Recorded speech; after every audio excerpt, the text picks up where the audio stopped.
nii, ma siin panin ühele pildile nüüd sellise oranžika hägusa raami ümber. Praegu siin nii imgelemendile saab ka seda panna nagu selgelt, et kui välja lülitada, siis tal ei ole raami ja tunneb natukene selline kole, kuna ääred on teravad. Raam ümber, siis on palju ilusam. Ja kui seda panna insetina, vaatame, mis siis juhtub. Siis on selline. Ole ka paha. Huvitav, kas me saame mõlemad teha? Inset, outset, niimoodi vist ei saa. Me saame tegelikult niimoodi teha, et me kopeerime seda. Nüüd on nii sees kui väljas. See on ka päris kobe. Järgmine osa on siin see, mille ma tahtsin tegelikult ettepoole tõsta, aga tõstan talle kohe ettepoole. See oli HTML, CSS examples, HTML, ja box model.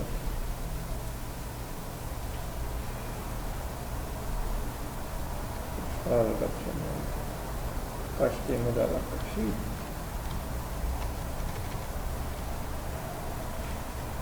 Selle siit ära ja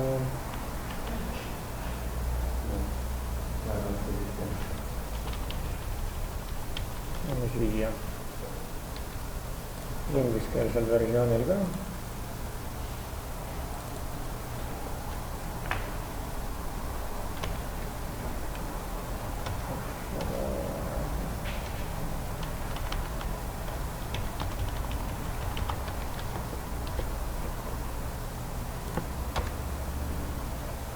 Nüüd on esimesel kohal muudasjad ja viimasel kohal see vari.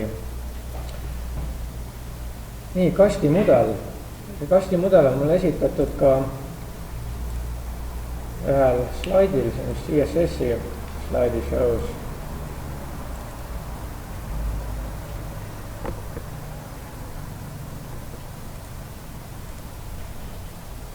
See siin. See on üks parimaid pilte, millega seda kasti mudelit iseloomustada. Igal elemendil, see käib ploki elementide kohta, mitte reasiseste kohta. Igal ploki elemendil on mingi sisu. Näiteks siin on üks kast, üks div.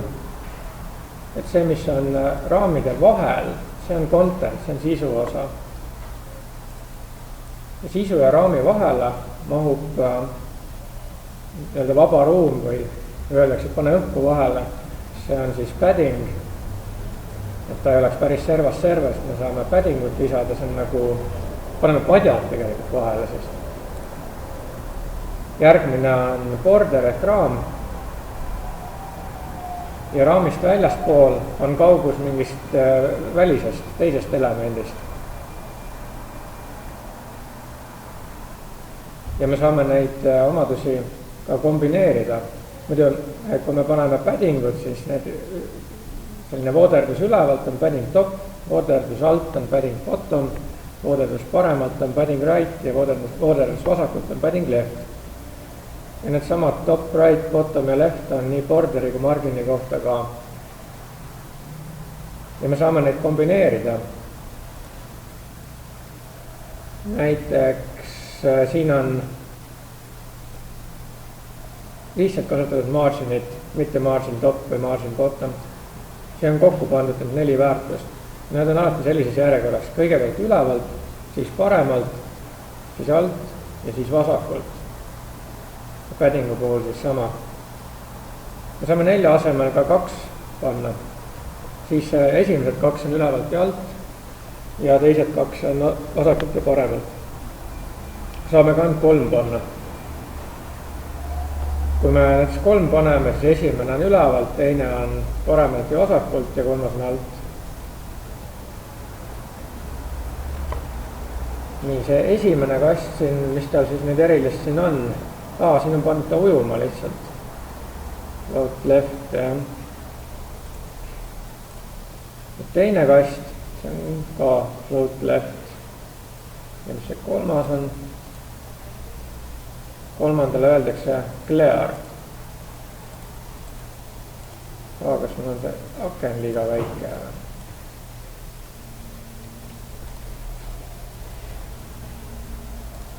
Main konteinerile paneksin ma suurema laiuse.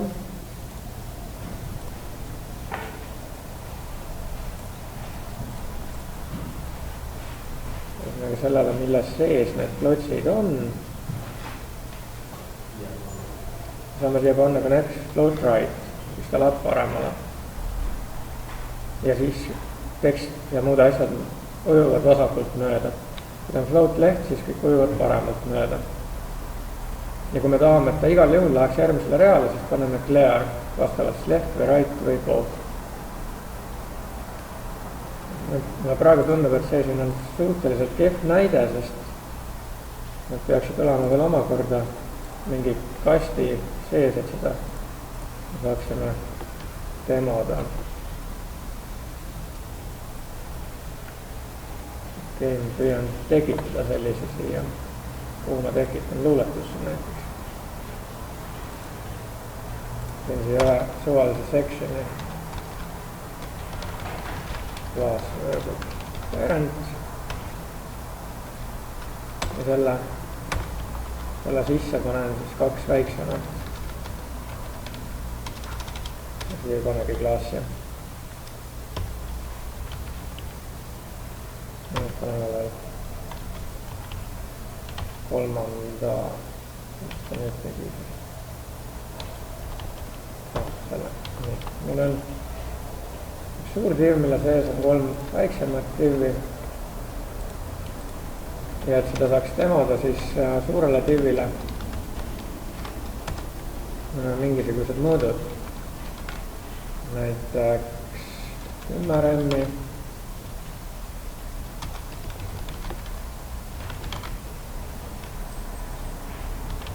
Mingisugused taust. Ma panen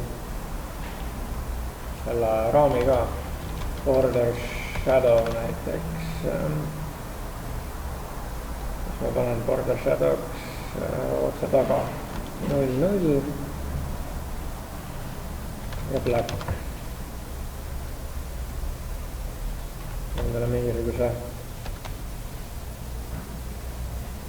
0,063 grammi suurusega on.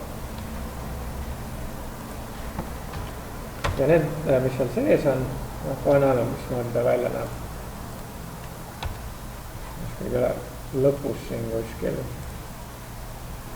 on see parent. Meil praegu ei ole seda ma panin border shadow, box shadow.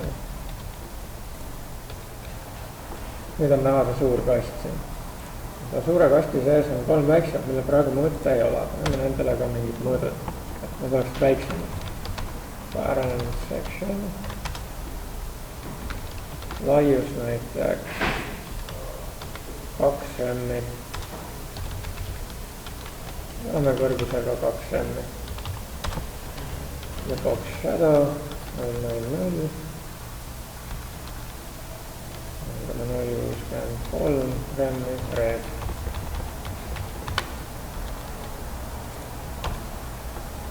Praegu me näeme, et klotsid on kõik üksteise all. Me saame niimoodi teha, et nad oleksid üksteise kõrval. Selleks paneme alamatele float left.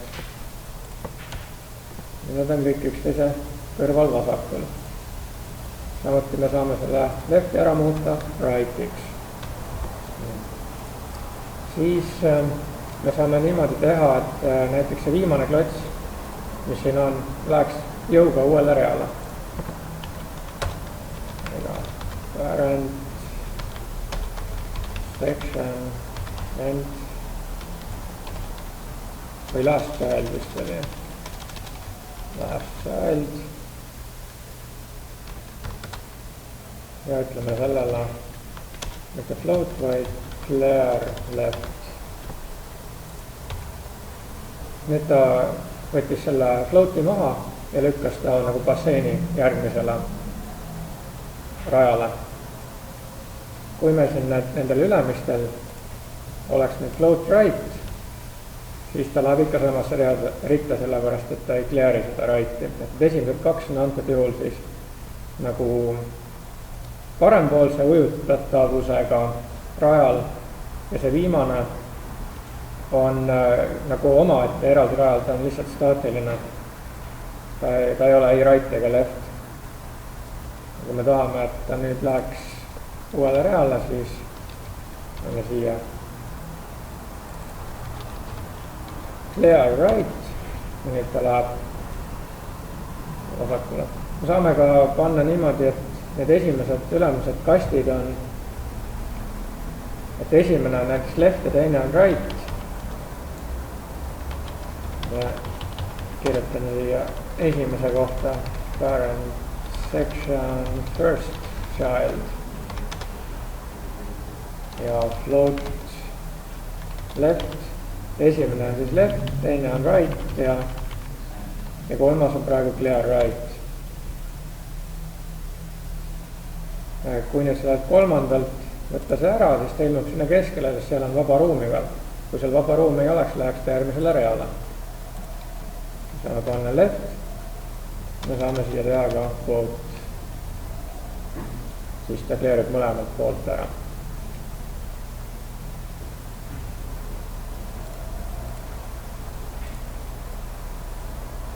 Siis on meil selline asi olemas nagu ülevoolamus, kui kast on väiksem kui sisu, siis on meil võimalik talle öelda, kas see tekst või sisu läheks nüüd üle ääre või ta varjaks ära selle, mis üle ääre läheb. Siin esimeses läheb ta selgelt üle ääre, ta jookseb siia järgmisele pealkirjale sisse ja on öeldud overflow visible. Vaikimisi ta ongi visible, kui ma siia paneksin hidden, siis need read, mis sinna ei mahu, peidetakse ära. Ja samuti me saame öelda talle ka lihtsalt, et millises suunas. Võime öelda, et overflow X või overflow Y. Et kui me ei pane Y-t või X-i, siis ta läheb mõlemas suunas. Järgmine on selline, kus on overflow hidden. Nii, siis kolmas peaks olema selline, kuhu võiks tekkida mingisugune kerimisriba. Kerimisriba siia ta ei näita, aga ta on siiski scrollitav. Hiire keskmise nupuga ma praegu kerin teda üles alla. Overflow scroll. Ja see viimane siin on selline, kus on overflow auto ja siis ta ise automaatselt kas teeb ta keritavaks või mitte. Varasemas Firefoxi versioonis tekkis siia küll see kerimisriba, aga uuemas nüüd enam seda ei näidata. Ilmselt eeldatakse, et igal hiirel on see keskmine nupp olemas ja touchpadiga saab ju ka kerida selle koha peal. Nii, ja edasi on siis see varjuasi ja need asjad, mis te juba ise läbi lugesite ja ära katsetasite. Ja nüüd läheb aeg käima, kell on 11.13 ja järgmine ülesanne on siis seesama slide number 14.